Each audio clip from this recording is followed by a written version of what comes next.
You want to be a successful writer, but right now you still need to work a full-time job and you have a family that still needs you from dawn till dusk. You feel like there is never any free time to pursue this huge dream, and when there is a minute to spare, you're so exhausted from working and wrangling kids all day, the last thing you feel motivated to do is sit down in front of a screen to invest time in your creation. One day leads to the next, weeks pass, and your dream to write that book and build your life as a successful author sits on that shelf of someday gathering dust. I know it can feel and seem impossible. I know because I've been you. But I'm here today to tell you it's not impossible. Stick with this video until the end and I'll share my secrets for managing all those real-life responsibilities while you not only don't give up on your dreams, but make real strides towards achieving them.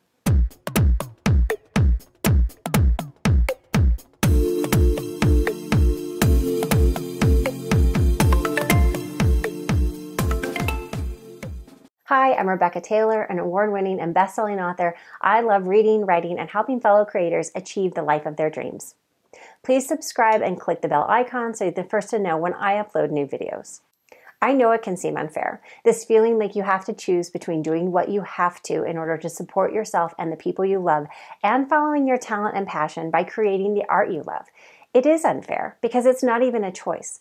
Of course, our first priorities are always taking care of those we love.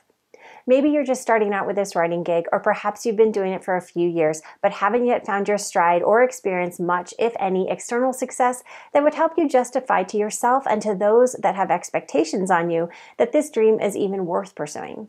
It can feel like a circular trap because you need to invest time, energy, and headspace, but you don't currently have much of these left over after all the hours you spend at your job and taking care of your family.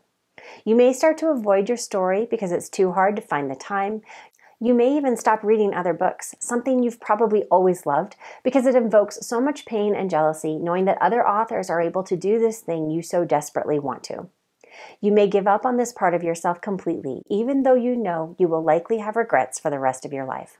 What if I told you there is a way to do it all? And I know this because it's something I've been doing myself for years. I have always been an avid reader, but I didn't come into my desire to write until I was almost 30 years old. As fate would have it, it was also when I was pregnant with my first child.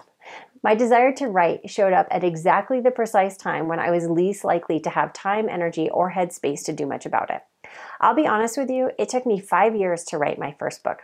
There are many reasons for this. I was a mother to 2 very young children, and I was also either working full-time or attending graduate school full-time.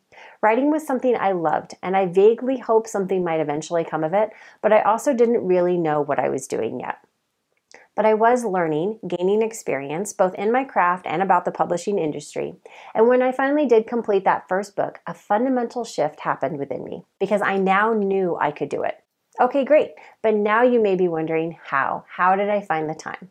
By utilizing the small increments of it, I could scavenge over a long enough period of time. So there's a Confucius saying, the man who moves a mountain begins by carrying away small stones. And that's exactly what I did. One sentence, one paragraph, one page at a time, I built a whole book by writing during my kids' nap time, before they woke up in the morning, after I put them to bed at night, while we were all sitting on the couch and they were watching a movie, as they played in the backyard or were at the neighbors, I wrote. It took me 5 years, but I finished my first novel and learned 2 important things that have served my writing career ever since. 1, I learned how to write a book. And 2, I learned that I could complete a book. In March of this year, I just published my 9th book, Once Upon a Lie. There are other writers who have bigger careers and more success, certainly. They earn more money and they are more widely known. But I have a writing career, and you can have one too. It will look different from someone who has the ability to do it all day, every day. But trust me when I tell you, once you get a few books under your belt and you've acquired more skill and experience, you'll worry less about what other writers are and are not accomplishing and will be excited about your own path. Look, it's never easy, but there is never a book so hard to write as that first one. That first one has the steepest learning curve. It teaches you not only about the elements of good fiction, but about yourself, your work ethic, and your ability to persevere. It's teaching you about your priorities and how to set boundaries. It's showing you what you care about and exactly how much. You can have a writing career, even with a full-time job, family, and responsibilities. It may be made up of 10 to 15-minute increments. It may require you to shift your routines and get up an hour early or stay up an hour later, but you can still have it. so long as you don't throw in the towel and give up. Here are some actionable steps you can take to get moving again on your dreams. First off, stop telling yourself you don't have the time. Look, I'm as guilty as you are. We waste so much time either binging that next show on Netflix or scrolling through social media. That is time we can be spending on our writing career. Second, start to notice those moments throughout your day when there is some spare time. I'm not talking about the huge chunks. It's likely you're watching this video because you don't have that.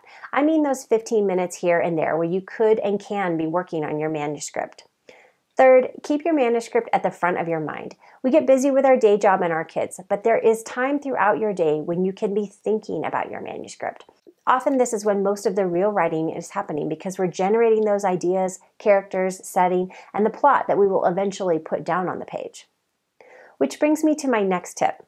Always keep a way to jot down your story ideas at your fingertips. A notebook in your bag, an app on your phone. When you've thought up a story element outside of a time when you're actually sitting down to write, never ever trust that you'll just remember it. You won't remember it. Or what you do remember won't be quite as amazing as that first thought. Trust me on this. I have had so many thoughts that I didn't write down and I wish that I would have. And finally, like a notebook for those ideas, have your manuscript always ready and available. If you need to be working on your books in small time increments, you don't have time to be hunting around on your computer for where it exists. Make it easily accessible and ready to go within seconds. Look, I know it's not easy, and certainly some writers do have that luxury of time that you don't. But I want you to know, because I have been doing it for years, you can still have that writing career you're dreaming of. You just have to start building it 15 minutes at a time. And who knows, 2 years, 3 years from now, maybe you'll be that full-time writer we all envy. I truly hope so. Writing fiction is our passion, but it also takes steady, hard work and determination to make a career out of it. I'm thrilled to be a part of your creative journey. If you enjoyed this video and would like to see more content from me, please don't forget to subscribe and click the bell icon so you're the first to know when I upload new videos. Now, go get your writing done.